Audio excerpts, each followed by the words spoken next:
And welcome to another episode of Tidal Flooding Talk, brought to you by the New Jersey Coastal Coalition with our broadcast partner at Triax 57. You can go to NewJerseyCoastalCoalition.com to see everything about how the Coastal Coalition and its member towns are helping to prepare you against tidal flooding and save you on your flood insurance at the same time. Today's guest knows a lot about it.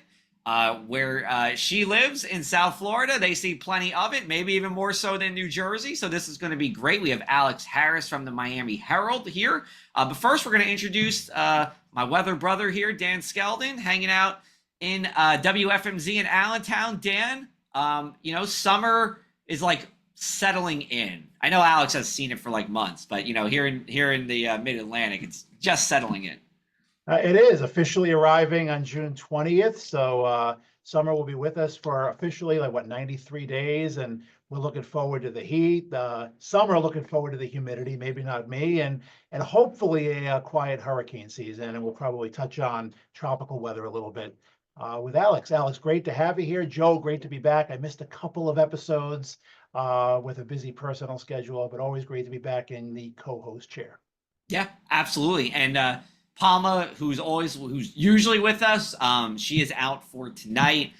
So it's going to be Dan and I and Alex. But Dan, I want to ask you one question because I don't know if we ever talked about this. You said summer starts, later this week. What about climatological summer? Are we not? Are you not in the climatological summer boat? Or there's meteorological summer, or there's astronomical summer, or there's your kids' summer, if they're out of school, summer's here. And then, of course, right. South Jersey, it's always Memorial Day to Labor Day. So there's so many different definitions. I guess, kind of pick your poison. Right. Well, I think now's a good time to turn it over to where there's endless summer. They have those license plates that have that with the surfboard and the sun. Alex Harris, who's the lead climate reporter with the Miami Herald. She's been there for 10 years. We welcome her onto the show. Thank you very much, Alex, for coming on. Thanks so much for having me. Pleasure to be here. Yeah. Now, you said you have some family in New Jersey. You come back every once in a while. Do you like the endless summer in South Florida, or do you wish you had that change in seasons like we do in New Jersey? Gosh, the first time I remember being in New Jersey a couple of years ago, I couldn't get over how green it was, how beautiful and bright and green. The green down here is very damp and dark. So it's sometimes it's a little bit much to live in Costa Rica, basically. And it's nice to have a place with real seasons where there's snow and other, mystical things that we've only heard of as rumors down here. So I do appreciate the seasons, but when it gets snowy up there, I'm happy to be down here where I go to the beach in December. It could snow in Miami, right, Alex? One time, right? Like once. 7 or something, I believe, right? Yeah, we run an older story from the archives with the black and white photos every year. The day it snowed in Miami, it's very popular. People love to remember it. And it wasn't even that much, right? It was like, did it even coat the ground? I can't remember, but I don't think it didn't do much. Let's put it that way. But it was noteworthy, of course. All right. Well, we're going to flip from snow to coastal flooding. That's why we have you on here. And, really, I came across on social media really the story that you wrote, and I reached out to you because I thought this was so relevant to the Jersey Shore and the communities and really all of our listeners here. It's called Climate Change is Coming for Florida's Real Estate. Why don't prices reflect it? It's a really good read. It's a deep read, and I think it's under, you can explain this, but Floods of Trouble. That sounds like a series to me. I don't want to spoil it for people, so I'll turn it over to you. Could you kind of boil down what this reporting was about, and then we'll dissect it as we go forward? Yeah, so thank you. I'm so glad you guys read it. Floods of Trouble is a series we just started this year based on the collision between sea level rise, climate change, and real estate in South Florida. I do think it's relevant to lots of places along the coast, New Jersey included. Our first story was about actually flood disclosure. So whether or not you have to tell someone when you're buying a piece of property if it's flooded before. New Jersey has flood disclosure. Shockingly, Florida does not. So the story was about what that's like for people trying to buy homes in Florida, where you kind of have to just guess if it's flooded before, or really hope that your seller is telling the truth. And the next story, which is the one you guys read, is about real estate, which is the #1 issue down here when we talk about climate change. People like hurricanes, people talk about road elevation, all the stuff we're doing about flooding, but real estate is what really gets people because, as we all know, buying a home is most people's entire generational wealth. And if the idea of that value crashing anytime in the future is devastating for people. So we have a lot of questions down here for an economy that we don't have an income tax. property value is king. It makes the whole engine go round down here. So for this story, I get asked all the time, right? When are values going to crash? Or the question I mostly get asked is, wait, why did you buy a house in South Florida? Isn't it going underwater? So I am a homeowner in Hollywood, Florida. And when I went to go buy my house, I ran into a lot of these questions of how do I know if it's ever flooded before? I have to guess or hope they didn't lie to me. I can look at a flood map, but those, as we all know, FEMA does a pretty good job, but not that greatest. There's still a lot of errors. They're outdated. They're not updated often enough. They don't take sea level rise into consideration. And how is it going to affect my value moving forward? Is it a safe, good decision to buy, put my entire life savings in a piece of property someplace that gets smacked with hurricanes regularly? So this piece sort of looked into that question of that. We hear a lot from people talking about, why are you living here? Why are you doing that? At the same time, our home values are just on a never-ending shoot upward. So we looked at that, and I can talk a little bit more about the ways we looked into that, but I'm wondering if does this conversation come up for you guys about how property values along coastal Jersey may be affected by flooding? Go ahead, Dan.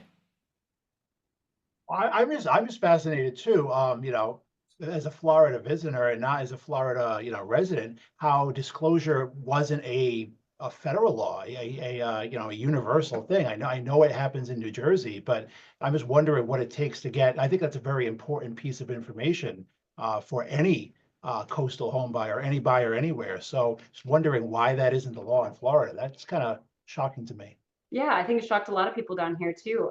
One of the lead women in my story, her wife moved here from North Carolina, where they do have flood disclosure, and so she assumed when she bought this property, is flood insurance required? No, no one's saying anything about flooding. I'm all good. And unfortunately, she wasn't. Her home flooded 2 or 3 times in the year after she bought it, including we had a really massive flood event just from a rainfall in South Florida 2 years ago. It was a big rain bomb in Fort Lauderdale. We saw 25 inches of rain in 5 hours. Which overwhelmed everything. No road is designed for that. No home is designed for that. No anybody is designed for that. So she saw 5 feet of water in her house. Her bed was floating. She and her dogs and her wife were all sort of power knocked out, floating in the dark of night, wondering a lot of questions, including, are we going to drown? Are there snakes out here? And why the heck did nobody tell me that this was going to happen? So we've seen kind of a sea change, a little bit in how the real estate industry here talks about flood disclosure. And so for the very first time, there's a bill introduced in Florida that would have us have real flood disclosure. It hasn't become law yet, maybe in the next couple of weeks, but there maybe is some solutions afoot. But jumping back to the real estate story, though, what we found really interesting is, when the woman I talked to for that first story bought this house, it was very expensive, and she's selling it. She's getting foreclosed on, actually, and it's still, the value of the home is still incredibly high, even considering it's a total teardown. So we talked to a lot of people who bought homes and found there was flooding and then realized they had to sell them, and the value went up even with disclosed flooding. So that was something we talked to a couple real estate realtors and folks in the industry, as well as talked to an analyst who looked in these 4 neighborhoods that had seen headline making flooding, the kind of stuff you can't ignore. So in the Keys, Florida Keys, there was this one community that had flooding, street flooding, 90 days in a row. That means that you could not drive a car down the street for 90 days of the year, and it happened over and over and over again. And I want you to take a wild guess what happened to the home values in that community after 90 days of flooding. Did it still go up? They rose tremendously. And all 4 of these communities, we found the same thing. After these massive floods, hurricanes, sunny day flooding, high tides, all this rainfall, home values just kept going up. So sort of it's the juxtaposition of the Florida market, right? Is that these prices are just on their way upward as the risk is also rising. Yeah. All right. Very interesting. Excellent start to this. We got to take a break, but we'll come back on the other side. We're going to have plenty more with Alex Harris here from the Miami Herald. Thanks to the New Jersey Coastal Coalition, your flood insurance bills are lower and your streets safer from the reality of flooding. Since beginning in 2013, we build more resilient shoreline communities. Our member towns develop and share in best practices that anticipate future concerns and create flooding solutions. From our town-specific free web app for flooding information to our weekly Tidal Flooding Talk show, we focus on flooding 24/7. Visit www.njcoastalcoalition.com for more.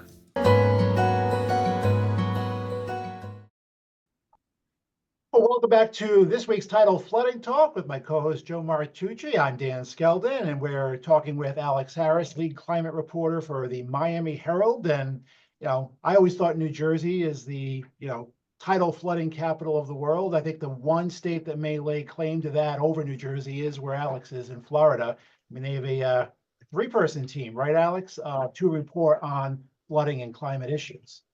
Yeah, we're really lucky these days. We actually have a three-person climate team, and it's grant funded for 2 of those positions, but it still feels like maybe we could use a dozen more because this story is changing every minute and there's just so much of it to tell.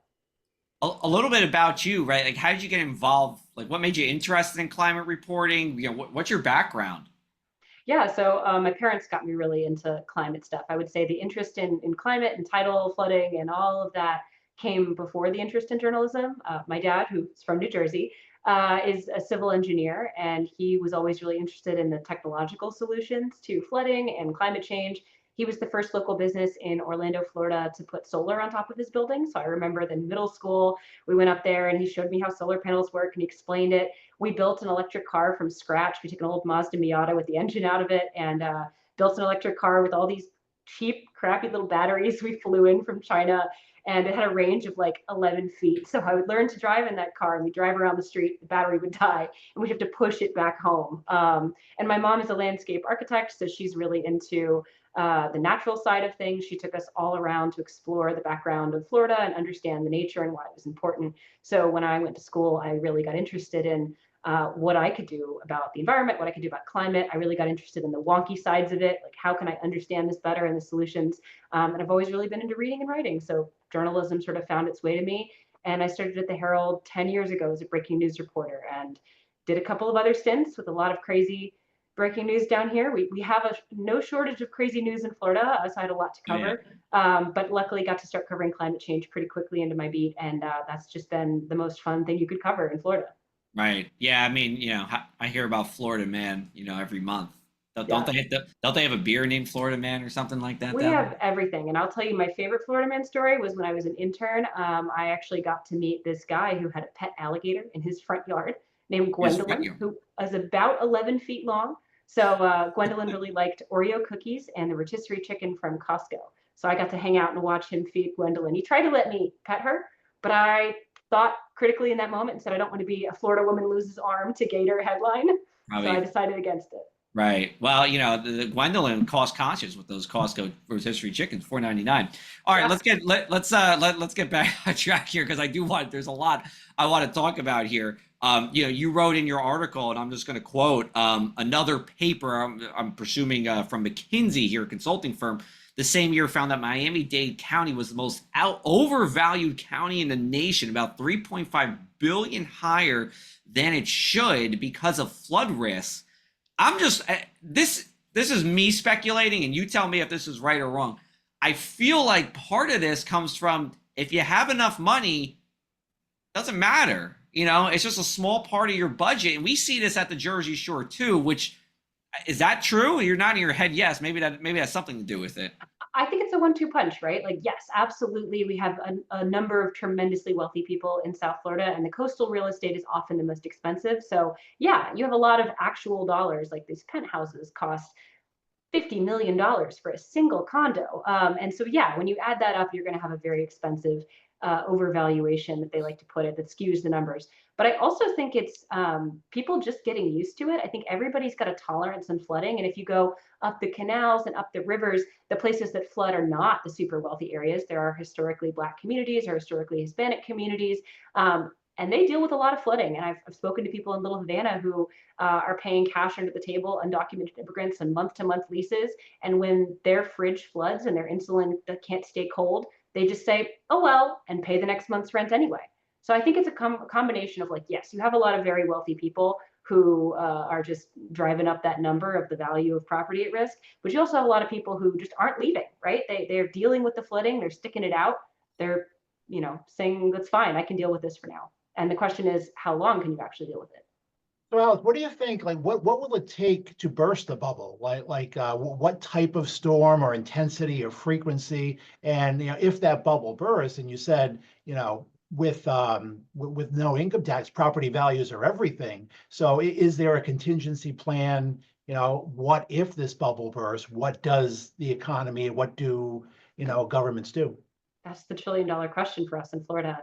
And I think a lot of people do mention hurricanes, right? They think one big $1 trillion storm hitting right where it hurts is going to make a big difference. But time and time again, we've seen that that actually drives prices up. I quoted a study in the story showing that after hurricanes hit everywhere in Florida in the last 15 years, every single place they hit saw property values rise after the storm. And we see places like Tampa Bay, which got triple whammy last year, 2 years ago with Idalia, Helene, and Milton. And it's fine. Those property values are rising, even in places that are completely gutted. So it doesn't seem like it's a storm. I think the tipping point, based on the dozen or so economists I talked to for this piece, seems to be insurance. If you can't get insurance, or you can't, therefore you can't get a mortgage, that's going to price a lot of people out of this market. Or if the insurance is so unaffordable that you can't make your monthly payments, I mean, a lot of places down here, property insurance is more of your monthly escrow payment than home property taxes are, and sometimes even more than your mortgages. I don't know if that would be true in New Jersey because we got a lot of property tax, but I know what you mean. It's expensive. So just going off of that, right? I mean, how many property or how many in Florida are in the NFIP? And then, I guess my other thought with this is if you don't have a mortgage, right, you don't need flood insurance. Did you do any reporting on those people? Oh yeah, they make up a really surprisingly big portion of the market down here, right? Especially in the Florida Keys or Hollywood or Fort Lauderdale or Miami. There's a lot of people who, Florida's the home of retirees, right? You save up your nest egg, you buy your home in cash. You don't have to pay $10,000 a year in wind insurance. You don't have to pay $5,000 a year in flood insurance. You don't have to pay. You just have to pay your property taxes, and you're good to go. That does skew the situation a little bit. It makes it harder for economists to understand what like that first domino tipping might actually look like, because so many people are kind of insulated from the market shocks and stressors of flooding. But it's one. I think they're working on trying to understand what impact these folks could have. I know mostly at this point, when people get priced out at that point, they just sell. But the other thing I found in this article is one of the researchers from University of North Carolina told me real estate is a weird way to think about the economy, because prices are set by one person. It doesn't matter if everyone looks at your house and says, ooh, you got hit by 3 hurricanes, and ooh, there was 10 feet of water in there. I don't know why you're charging $1 million. If one person says 1 million, that's a steal. Then that's the value of your home. And so at a certain point, it doesn't really matter how much prices go crazy. As long as someone's willing to pay it, it seems like the market will just keep existing down here. You mentioned like the insurance can be perhaps the stumbling point, or maybe like stop this insane rise. And more insurers you hear on the news are pulling out of Florida as well. Is there a forecast as to is that expected to continue? Are insurance rates going to continue to go up, and what the market is like for that in the coming years? Yeah, insurance is basically the biggest issue in Florida politics right now. The legislature has done a little bit to try to rein in some of those high costs, and we've seen some more new insurers come to the market and take more folks off. And our state-run insurer, Citizens, which is our last resort, was topping 1.2 million policies at one point, and now it's back below 1 million. Enough private companies have taken some of those policies off the ranks, mine included, which means my policy got a lot more expensive. But hey, at least I'm not on the last resort anymore. And so that has been some good signs for the market in Florida, that maybe we're not as close to a crashing point as we thought. But prices aren't really going down. So as well as there's all these life signs and heartbeat, the market's coming back to life. But for regular consumers, the value of their price of their premium every year just keeps going up. And that's really frustrating for most people. Alex, just to follow up on that, could you explain that Citizens Insurance? Doesn't have to be long, but just like you're saying last resort, what's the difference in coverage with that than a private insurer plan? Yeah, generally the insurance coverage is actually about the same. As someone who looked very closely at the documents when I got taken back out of my state policy and thrown into a private company, it seems like the coverage is pretty similar. The issue is that if Florida's own insurance company that insures 1 million people goes belly up, they can tax everybody in Florida to pay for it. So if you have too many claims, or you have too many Citizens policies all clustered, which you'll find the big cluster of them in Miami and a big cluster in Tampa, which are the 2 places with the most expensive real estate and the highest risk in the whole state. So if we got hurricanes to 1-2 punch us in those 2 places, you could conceivably see Citizens going insolvent, which would be a huge punch to every Floridian. You've got your car insurance, you've got your health insurance, all these other things in the state could get taxed to pay for the deficit that the state has. So it's definitely a nervous place to be when you have a lot of people on the last resort, even though the coverage is basically the same for most folks. Interesting. All right, we're going to take a brief break. We'll come right back. Our last segment with Alex Harris here on Tidal Flooding Talk.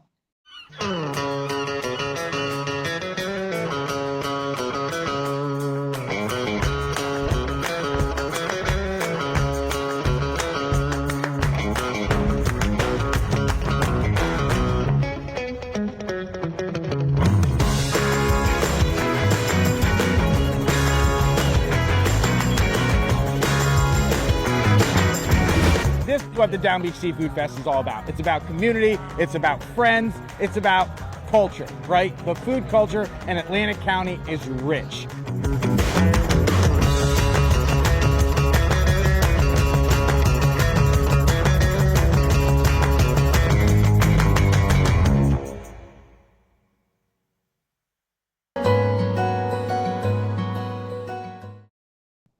Make sure to check out new episodes of Tidal Flooding Talk every Tuesday at 7 p.m.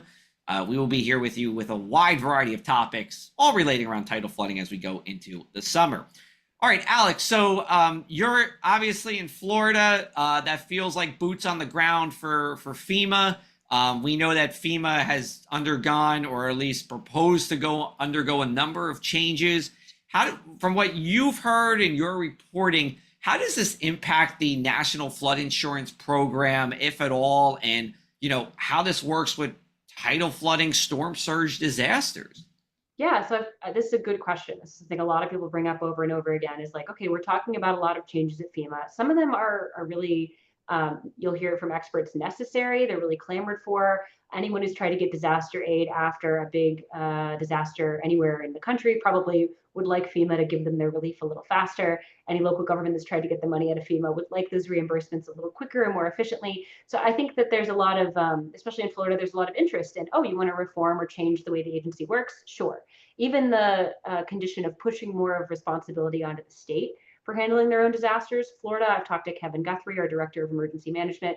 I've also seen comments from Governor Ron DeSantis, and they both say bring it on. They say that they're stocking extra money into emergency funds. They're ready to go. Florida's got a very effective emergency management disaster response and recovery operation that they say they feel very confident if the federal government does indeed want to shift more of that to the state, they can handle it. But when I was doing some of this reporting, I looked at one of the ways that FEMA is thinking about changing itself in the future, and one of the ways is raising or lowering the threshold, or raising the threshold for when they can give disaster aids. We've kind of seen that in play, right? Virginia's gotten denied. North Carolina, for some of the Helene cleanup, has gotten denied some of their additional funding. Right now, when I looked back at it, one of the disasters that probably wouldn't make the cut in the future is that big rainstorm I was telling you about, the 25 inches in 5 hours in Fort Lauderdale. Caused a tremendous amount of grief for us down here in South Florida, but we also got millions and millions of dollars from FEMA for both residents and also local governments to make those fixes. If FEMA decides to raise that threshold and really only consider like big, massive hurricanes and wildfires and less of the smaller disasters, flooding, I think, would really fall into that pocket. And some of the emergency management experts I've talked to have mentioned that they worry that these small flooding events, as they become more common, could be something that local governments would have to really pick up the tab on more than the federal government does. And in reality, we talked off camera. I mean, the big events are, Joe, you said it, like once in a generation. The Andrews in Florida, the Sandys in New Jersey. Most of us are impacted with are those smaller events, those localized events, whether they're town, county, part of a state, and that's a huge responsibility to shift onto state and local governments. So it sounds like Florida is getting prepared. I mean, do you think other states are hopefully following their lead? That's a great question. And I think we're going to have to see it after this hurricanes. I think this year in general is going to be a really testing ground for what FEMA actually means, because they basically, there's been a lot of talk in the review council and at the political level of what these changes, these big things on what these morals and values are changing. But what that actually means for us on the ground, people really aren't sure. I talked to a lot of local governments and states, and the answer I heard was, we're just going to wait and see. So I think that's unfortunately where we're kind of at right now, that if there are going to be some of these big changes, particularly for these smaller disasters that are already such a nuisance for most residents along the coast, we will have to see. But what I have seen is that the NFIP doesn't seem like it's going to be affected. It seems like if you have a flood insurance policy, there's no question or talk of anyone underfunding the ability to get your claims filled. So I think if you're a resident and you have flood insurance, I haven't seen anybody be concerned about that. If you're a resident who doesn't have flood insurance and you should have flood insurance, go ahead and get it now. Got it. Good info here. Last question for you, and I'll start with a statement. I feel like the coast of Florida is kind of like a generation ahead of New Jersey in development. What I mean by that is, we've said a couple of times on this show that every major storm we've had in New Jersey has brought a new generation of development to the Jersey Shore. And in this post-Sandy environment, we are in this, we'll say, mega mansion, environment. But we're not at that like big high rises, condos, where I feel like a lot of Florida is, and I don't live in Florida, but that's just usually what I think, and I feel like whenever that next Sandy comes, we're going to be at that, where those mega mansions are going down, the high density housing, because people still want to be at the shore, at the Jersey Shore and in Florida. Is that true in Florida? Has it been over the decades? That's the kind of buildup we see. And then what's like in your, maybe it's an opinion, maybe it's reporting you have, but what's like the next generation of building at the coast in Florida? Oh, that's a good question. Because yes, I think people love living by the water. They've always loved living by the water. They will always love to live by the water if they can afford it. So I do think, one of the reasons we see disasters today being so much bigger and more dangerous and more expensive than they were 50 years ago is that we have a lot more people packed on the coasts. Yes, storms are changing. Yes, the science is shifting on how climate change is making storms wetter or potentially stronger. But a huge also part of that portion is that we just keep putting more people in vulnerable places and then they get smacked and the government has to pay for it. So yeah, there's a lot more people. I would imagine after a hurricane wipes some part of Jersey Shore off the map, more development will crop up at its place. And I'll tell you that I have seen the future, and the future is stilts. So that's what we see in the Keys. It's what we see on a lot of the more upscale vacation islands along the barrier islands in Florida is, that's what FEMA's building code, BFE, is rising, rising, rising. So we're seeing these new homes get built 15, 20 feet up, and you can't have anything underneath it, no parking or anything. You're just breakaway walls if you're lucky. So I do think that's the next phase in some of these nicer communities is you're going to see them go up, up, up. All right. Excellent. Well, Alex, this was great. We're not done yet, but we do want to end with our thing. The one thing we can't stop talking about, coastal flooding or otherwise. Alex, you're our guest. You go first. I can't stop thinking about mangoes. I bought a house 5 years ago, and this is the first year that my mango tree is produced, and I am obsessed with it. I'm having mangoes every day for every meal. Very tropical. Very tropical. We don't have that in New Jersey, but Yeah, I'm no very mango happy trees for you. here. Nope. Yeah. Yeah, go ahead. I just can't stop thinking about Alex. We put an in-ground pool in this year, and I have yet to be in it yet. Whether it be cleaning it, rain, whatever, weather, schedule. Thinking about if I'm going to get in it before the summer's out. I hope so. Yeah. I'm thinking about when it's going to stop raining on the weekends here during the summer. Since Memorial Day, every weekend has featured rain, and while it's not been a washout, all of them, it's been enough rain to impact your plans. So we're going to hope when we get into later June that streak will end. But as my short summer weekend weather report card has said, we actually have the worst start to summer weather-wise since I began this in 2018. So that's my one thing. Wow. We'll see you guys sunshine and indoor pool, in-ground pool usage soon. Yes, thank you. We appreciate it. Bring some of that up north. Alex, where can people follow your work and see more of everything you're doing at the Miami Herald? Yeah, so I'm on Twitter, Harris Alex C. I'm on Blue Sky, same handle, and Herald Climate on Instagram if you want to see some of the really cool visuals we do with our team. And if you liked the series, we have a third story come out this week about groundwater elevation rising, and a fourth one coming out next month on how much it floods down here in South Florida. So stay tuned for the series. Okay, excellent. Well, Alex, thanks so much again for coming on. Next week's episode, we're going to have Matt Lanza, who's in Houston, Texas. He's a Jersey native. You guys are kind of in similar boats. You guys are in the Gulf Coast states talking about flooding. So we're going to the other side of the coast for that. But Alex, thanks so much for the time. And we hope to have you on again if you're happy to come back on again. Would love to be back. I hope you guys have fun. I'll watch your episode with Matt next week. He's the best. Yeah, excellent. Great. Thank you so much. Thanks.